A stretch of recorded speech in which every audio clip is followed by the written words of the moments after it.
ನಿಸ್ವಾರ್ಥ ಸಂಕಲ್ಪ.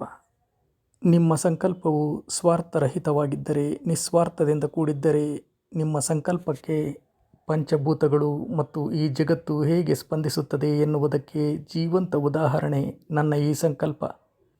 ನಮ್ಮ ಗ್ರಾಮದ ಜನರಿಗೆ ನಾನು ಅರಿತ ಅಧ್ಯಾತ್ಮ ಸತ್ಯದ ಪುಸ್ತಕವನ್ನು ಮತ್ತು ಜಪಮಾಲೆ ಹಂಚಬೇಕು ಎಂದು ಸಂಕಲ್ಪ ಮಾಡಿದರೆ, ಆ ಸಂಕಲ್ಪವು ಮಿಂಚಿನ ವೇಗದಲ್ಲಿ ಸಿದ್ಧಿಸಿ ಕೇವಲ 5 ದಿನಗಳಲ್ಲಿ ಒಂದು ಪುಸ್ತಕ ಪ್ರಿಂಟ್ ಆಗಿ ರೆಡಿಯಾಯಿತು.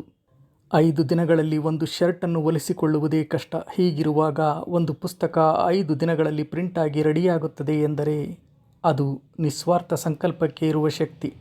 ನಮ್ಮ ಸಂಕಲ್ಪಗಳಲ್ಲಿ ಸ್ವಾರ್ಥವಿಲ್ಲದಿದ್ದರೆ ಪಂಚಭೂತಗಳು, ದೇವರು, ಜನರು ಮತ್ತು ಜಗತ್ತು ಹೇಗೆ ಸ್ಪಂದಿಸುತ್ತದೆ ಎನ್ನುವ ಪೂರ್ಣ ಮಾಹಿತಿ ತಿಳಿಯಲು ನನ್ನ ಚಾನಲ್ನಲ್ಲಿ ಇರುವ ಸ್ವಾರ್ಥವಿಲ್ಲದ ಸಂಕಲ್ಪ ಎನ್ನುವ ವಿಡಿಯೋ ನೋಡಿ.